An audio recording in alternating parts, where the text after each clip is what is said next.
dhiirotaa gaafa jaallachuuf filatanii ulaagaalee isaan qaban keessaa tokko dubartii rifeensa dheeraa yookaan immoo rifeensa namatti tolu qabdu jaallachuuf filatu jechuudha. Warri dhiirotaa kun argis agees waan beekuuf dubbiin kun dhugaadheetu manitti aman. Haa ta'u malee akkuma isin dubartii rifeensa bareedaa fi dheeraa qabdu jaallachuuf filannoo keessan godhattan nuti illee dhiira rifeensa bareedaa qabu rifeensi isaa namatti tolu kan moluu siraamikii millixxi hin jenne isa kanaachuudha kan nuti hin barbaannu. Rifeensa kan namaa kennu waaqadha. Waaqaa gaditti immoo wanti hundumtuu akkuma abbaan qabate akkuma abbaan godhee jechuudha. Persentii 75 olitti rifeensa kee akkumati goote akkumati tiriitimentii gootee fi yeroo mati rifeensa keef kennite ilaalchumati rifeensa keef kenniteetu siif ta'a jechuudha. Persentii 5% immoo yoo baay'ate rifeensi kan dhiiraas ta'e kan dubartootaa kan namarraati dhumu kan namarraa ruqqa'u dhiirrillee moluu yeroo malee kan itti dhufu yookaan molaa'u kan danda'u miidhama keessaatu gara duubaatti gaafa ba'u gogaa namaarratti gaafa ba'u yookaan immoo rifeensa namarraa luqqisuutiin wantoota akkasiif nama saaxilaa jechuudha. Warri dhiirotaa yeroo baay'ee koomentii jalatti darbee yeroon ilaalu ati yeroo hundumaa kanatu hojjettu shamarra qofaa fi nuti illee otoon gaheenii moluu yeroo malee nu qaqqabee jira malaa xofni siraamikii taanee jirra ganaa otoon fuudheenii otoo maaliin jedheenii itti gaafatamummaa miiqatu nurra jiruuti rakkoo kanaaf saaxilamaa jira. Nuuf immoo maaliif deebistu warri jettanii tokkoffaa ofitti amanamummaan keessan murteessaadha. Inni kan biraan immoo rifeensi gosa hin qabu. Kan dhiiraas immoo kan dubartiis immoo tokkumaa jechuudha. Kanaaf isinillee wanta nuti itti fayyadamnu guutummaa guutuutti yoo itti fayyadamuu baattan wanta rifeensi keessan barbaadu akkasuma shaambootiinis dhiqatti yoo ta'e saamunaatiinis dhiqatti yoo ta'e wanta fayyadamtan hundumaa wanta rifeensi keessan jaallatu adda baastanii beekuudhaan tiriitimentii rifeensa keessaniif yoo gootan akkuma keenya kana rifeensa bareedaa qabdedheetiin yaada. Kun dhiiraafis dubartiifis ni fayyada. Akkasuma immoo keessattuu kanneen akka ooyilii roosmarii orgaanikii ta'e kana lammiilee biyya biraa gaafa googilii irra seentanii sarchii gootan ilaaltan haala akkamittiin dhiironnis dubarris wal qixa rifeensa isaanii tiriitimentii godhachaara wantoota isaan itti fayyadaman isinillee sarchii gootanii achirraallee ilaaluu fi mirkaneeffachuu dandeessu jechuudha. Kanaafuu warri dhiirotaas gaaffiin keessan isinii deebi'eetiin yaada. Kan kanarraaf immoo haga dhumaatti na waliin tura wanti isiniif ta'u dubbachuu waan hin danda'uufi warri shamarraa moo shamarran yookaan dubartiin maqaa fi mataan gadi baatii jedhu. Garuu shamarran keenya persentii irra caalaan keessan sinfinnaa baay'ee qabdu. Baay'ee sanaaftuu daftanii abdii kutattu. Arra yoo fayyadamtan boruun dhiistu yookaan immoo kan biraatti jijjiirtu yaada jijjiirtu. Yoo machi keenya kan koo kunumti wanti na fayyadu hin jiru waan jedhutti daftaniiti of amansiistu jechuudha. Jalqabuma gaafa waan tokko gochuuf jettu yoo of amansiiste waanuma jirre kana hin jira jettee yoo of amansiiste jiraachisuu dandeessa. Akkumati goote erga kennaa ta'ee kennaa sii kenname sana akkamittiin akka qabattu akkamittiin akka kunuunsuu fi tiriitimentii gochuu dandeessu beekuu fi hubachuu of amansiisuun dirqama keessanii jechuudha. Har'a kanas immoo isa waan bareedaati isinii qabadhee dhufeetiin jira. Nagaalleen irraan fannii nagaan isiniif haa ta'u. Jirtu nagaa keessanii miti ani jira galata waaqa jiraattan baga nagaa taatanii mana kanaa warri haaraa taatan sabiskiraayib gochuudhaan miseensa chaanala keenyaa ta'aati guutummaan faamilii kee beekumsaalee turtii keessan akka xumuraatti na waliin godha. Har'a kanas immoo wanta isinii qabadhee dhufe tokkotu jira. Innis immoo rifeensa koo yeroo yerootti irraa kukkuta isiniin jedheetii jirre rifeensa irraa kukkutuun egaa waan baay'ee bareedaa ta'e rifeensa keenya gaarii gochaatee deemu wal qixxeessaa baay'isaa fi guutummaa guutuutti wanta namatti tolu akka inni godhu gadi buutanii viidiyoo warri haaraa taatan sirriitti na hordofuu dandeessu.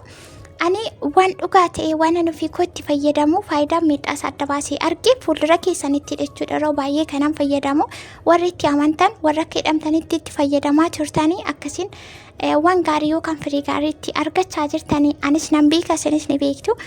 Ammallee haalli keenya hojiin keenya akkumatti fufetti jira waan ta'eef amma kana immoo rifeensa koo yeroo ittiin irraa kukkutu gaheetu jira. Isa sanarraa kukkutuudhaaf immoo jalqaba wanti isa barbaachisuun haalduree dura kana qopheessuu qabu qopheesseetiin jira jechuudha. Isa kana isinitti agarsiisa. Waan haaraa miti wanta wacii nama baasisu wanta fagoo nama deemsisu miti. Harkuma keenya irra jira jechuudha wanti hundumtuu. Rifeensa irraa kukkutuun egaa faayidaa akkamii qabu kan wal caccaaluu kan bubuqqa'u kan ciccitee kan baay'ina dhabe guutummaatti dheerinni isaallee saffisaaf akka dabalu kan taasisu tokko yookaan immoo anaan kan na fayyade tokko irraa kukkutuudha waan ta'eef duraanii waggaatti illee yeroo tokko irraa kukkutee jechuudha. jalqaba yeroon ka'u achii boodammoo waggaa keessatti yeroo lamarraa kukkutuu jalqabee achii ka'ee immoo waggaa keessatti yeroo 4 akkasumallee yeroo 6 irraa kukkutuu jalqabee jechuudha. Irraa kukkutuu gaafa jedhamu qixxeetti irraa muruutu hin taane bakka rakkoo qabu xiyyoosaa bakka guggudoonfamuu fi bakka caccabu bakka ciccituutti irraa kan kukkutaa deemnudha yoo ta'e akkuma biqiltuun lafaa tokko kunuunsa barbaadu rifeensi keenyallee kunuunsa barbaada waan ta'eef sanyii gadi baastee gaafa facaastee sanyii sana akkuma manaa baasteechi darbattee dhiistetti yoo hin aramtu hin kotokkotti wanti isa barbaachisan guutummaatti hin gootu yoo ta'e firii gaarii irraa argachuu hin dandeessu jechuudha. Bakkuma sanaayyuu dhiistee lafa duwwaarratti dhiistee galuu dandeessa jechuudha. Rifeensi keenyallee akkuma abbaan godhee jechuudha waan jennamtu. Kanaafuu inni kun waan na fayyadee jiruufu ammallee isa sana waan addaan kutuu miti fuulduratti illee kan itti fufu jechuudha. Amma kana otoo irraan kukkuteen duratti wantan qopheessitu jira isa sana argan qopheessee xumuree booda irraa kukkuteetiin ammallee dafee bakkatti deebisu wal'aanuu waan hin barbaaduuf innis immoo maal akka ta'e shaamboo akkamii kan bitee kondiishinarii akkamii kan qopheeffadhee guutummaatti qibaatii akkamii erga miicee booda qibaatii akkamii kan dibachuuf yeroo otoo miiceen durattis immoo qibaatii akkamii kan miicuuf dibadhuuf yookaan itti fayyadamuu fi qopheeffadhee lafa kaawwadheen isinitti agarsiisa jechuudha. Turtii keessan aga xumuraatti na waliin godha. Warri tokko ittanii mana kana dhuftan immoo gadi fuutanii viidiyoo kana gadi sirriitti ilaaluu dandeessu. Wantichi wanta qabatamaadha namatti amanii fi garuu immoo akkuma jalqabarra isiniin jedhe yookaan dubbachuu yaale wanti hundumtuu akkuma abbaan godhee jechuudha. Akkuma abbaan godhee namoonni tokko immoo sakkuni kennaa waaqaati malee akkasuma ammatti warri jettanii kennaa waaqayyoon kennetti baay'ee gammanna isaaf haa galatu haa ta'u malee akka kanaatti gara haadha keenya keessaa gadi hin baane siniyyuu ni beektuu jechuudha isa kana. Kanaafuu hagis maratti shawwadaminaa sinin jechuu barbaadeen gabaabumatti gara waan sanaatti isin dabarsaa jechuudha. Na waliin kootaa.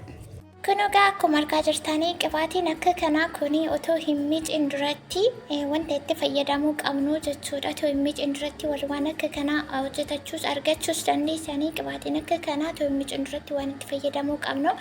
Guyyaa rifeensi miicamu rifeensi goggoguus danda'a. Wantoota garaagaraa waan ta'uufuu otoo hin miicin dura wanti godhamuu qabu qibaatii akka kanaatu argattanii itti fayyadamtanii baay'ee gaariidha. Warri hojjetachuu dandeessanii jechuudha. Warri hojjetachuu argachuu dandeessanii. Warris immoo kana hojjetachuu hin dandeenye qibaatii gosa akkamiitti yoo fayyadamtan maal yoo gootanii akkasiniif ta'u kanaan durallee isinitti miitiin ture waanuma qabaniin gabaabaa waan ta'eef waan qabdan waan mana keessan keessa jiru biyaansi yoo mana keessatti hojjetachuudha dhabdan saantiba keessan suuqirraatii hin hafdan waan ta'eef haa ta'u malee gaafa bitattan sana immoo wanta sana keessa maaltu akka jiru qibaatii maalii yoo ta'e gosa akkamii yoon bitee naaf ta'a kan jedhu dura dursitanii otoo hin bitiin dursa bittanii otoo hin gatiin otoo hin nuffiin otoo hin aariin dursatti wanti isin beektantu jira. As bakka kanatti roosmarii fi qurunfudii walitti daakee ture erga kanaa boodammoo wantoonni itti dabalee wanti garaagaraatiin jira jechuudha. Amma kana haala kanaatiin erga xumuree qodaatti naqadha ergan hojjedhee booda. Torbee tokko guyyaa 5 akka tursee booda moosa keessaatii nan calalaa jechuudha. Isa kana akkamittiin akkan godhu viidiyoo biraatiin kanan isinitti agarsiisu. Har'a garuu haal dureen qopheeffachaa jiru. Egaa ammas deebisee tokko hidhee chaalenjii galuuf ergan irraa kukkutee isa sana akkam akka ta'e viidiyoo biraatiin waliin laalla. Amma kana garuu bakka kanatti kan isinitti mul'achaa jiru qurunfudii fi roosmarii erga walitti daakee akkasumatti illee duudaa isaa keessa naquu dandeessu. Mooyyeetti illee tumar kaan illee caccabsuu dandeessanii isiniin jedheesi jira. Waanuma tokko wanti nama cinqu hin jiru. Waanuma kamuu firiidamii taatanii hin taa'ettanii watti amantan akkuma abbaan ofirratti amansiise waanumatti amantii ameen jetteetu siif ta'a. Kanaafuu haala kanaatiin olive oilii keenya akkasittiin itti naqannaa jechuudha. Olive oiliin kun liitirii tokko osoo bitattanii yeroo dheeraa isin gaa'edha isinitti himaa ture yeroo baay'ee deddeebi'ee warri haaraa taatan gadi buutanii malaaluu dandeessu. As gubbaa irratti viidiyoo kanarraa argitanii kan koo akkas ta'a, kan koo ni ciccitaa, kan koo ni buqqaa, kan koo ni huphataa, kan koo maal ta'e jettanii rakkoo keessan himachuu dandeessu. Guutummaa guutuutti rifeensa keenya tiriitimentii kan godhu, kan fayyisu, kan wal'aanu bakka cabasaa arguu fi dhidhibuu kan danda'u jechuudha. Waan hundaafuu dheerarsuu barbaadde baay'ee akka baay'achuu barbaadde kan buqqaane kan caccabne kan goggonnee fi akkasumallee warri addarraatiin moluu sin ta'e adda gubbaarraa moluu kan ta'u akkuma jalqabarratti dubbachuu yaalee kan warra shamaraa yookaan kan dubartootaa shaashillee kan hidhachuu baay'attanidha yoo ta'e wanti isinitti fayyadanumti rifeensa keessanii fi gaarii miti yoo ta'e isa kan adda baastanii hin beektan yoo ta'e rifeensi addarraatiin nama dhumuu danda'a. Yoo irra darbee otomaatii waliin rakkatti otomaatii wal'aanti otomaatii waa meeqatti jijjiirtuu diddide yoo ta'e inni kun miidhama keessaa ta'uu danda'a. Gara mana yaalaa yookaan gara ogeessa fayyaa deemtanii qorachiisuu of qorachiisuu dandeessuu isiniin jechuu fi kan kanarraa fi galu irra caalaan keessanii wallaalummaa keessan baay'ee dogoggortuu baay'ee shawwadamtuu har'a yoo gootan boriitti deebitanii bakka sanatti hin argamtanii wanta akka nama fayyadee teestii yookaan xaa'amii isaa argan qammasanii argan tokko maaliif gadi dhiisu inni kun gaarii miti. Kanaafuu haala kanaatiin isinis qopheessanii dhuftanii na waliin illee isaa mala kan godhu baatanii buutanii guutummaatti ilaaltanii ija keessaniin ilaalaa gurra keessanitti immoo dhagaa gara sammuutti geessitanii wanti kun tuun akkas godhee nallee na fayyaduu danda'a jettanii yaaluuni wanti yaalanii gatee naman gatuu jechuudha. Akkuma ka'aniin immoo akkuma fiigichatti ka'aniin immoo dura hin bahanii kufanii ka'uuni waa miidha keessa darbuuni. Waanuma jiru waan ta'eefuu bakkuma kamittuu waanuma kamirrattuu waan gootan hundumaarratti obsa qabaachuu akkasumallee abdii keessanitti horachuu mooraalii qabaachuun dirqama keessan shamarran keenya maleefi jiruuf jireenya keessatti wanti nama mudate waa baay'eetu jira waan ta'eefuu baruun maal takka ta'e waan sana adda baasanii beekuun barbaachisaadha jedheetiin yaadaan akka kooti. Amma kanaan ergan xumuree booda qodaa kootti ni naqadha. Ani garuu qofa fayyadamaa jiru guys. Achumarra wanti naa beekuu qabdan hin jirti tokko seenaa bira kan fayyadamtu wayi darbeetti garuu kan isheen fayyadamtu maaliif sannaaf jetti mala kadeen beeku baay'ee tokko sanaafti. Haala kanaan erga sochoosnee booda qodaa keenyatti naqannee kana nan kaaha jechuudha amma akkasumatti nan kaaha. Sabooda guyyaa shan akkas torbii tokko booda keessa calalee wantas keessa jiru ammaa roosmarii, qorofodii, qullubbii adii fi abasuuda gurraacha akkasuma immoo oliif ooyilii jechuudha. Isaan kana hundumaa walitti makee erga kaa'ee kunoo akkuma argitanii wantoonni bitadhe immoo shaamboo kondishineerii akkasuma qibaatii kokonaatii fi vaaziliinii bitee qopheesseetiin jira. Isaan kana immoo akkamittiin akkanitti fayyadamu tokko hidhee gaafan jalqabu turtii keessan na waliin gochuun chaalenjiidha. Yoo ta'e itti dabalamuu barbaadan na waliin itti dabalamuudhaani wanta gaarii akkasiin argattanii omar shakkiin qabu. Hagammatti waan wajjin turtanii fi baay'ee ulfaadhaa galatooma viidiyoo kana laayik sheer gochuun irraanfatiina yaada gaaffis yoo ta'e qabaattan sekshinii komentii jalanaa kaa'uudhaanii viidiyoo biraatiin akan deebi'ee dhufutti bakka jirtanitti fayyaa nagaan dhabiina gaarii isin darbiin hamtuun isin argin baay'ee kan isin jaalladhu isin kabaju isinumaan iyyuu ni beektu waan ta'eef isinis waan hojjettan waan yaaltanitti milkaa isiniin jecha baay'ee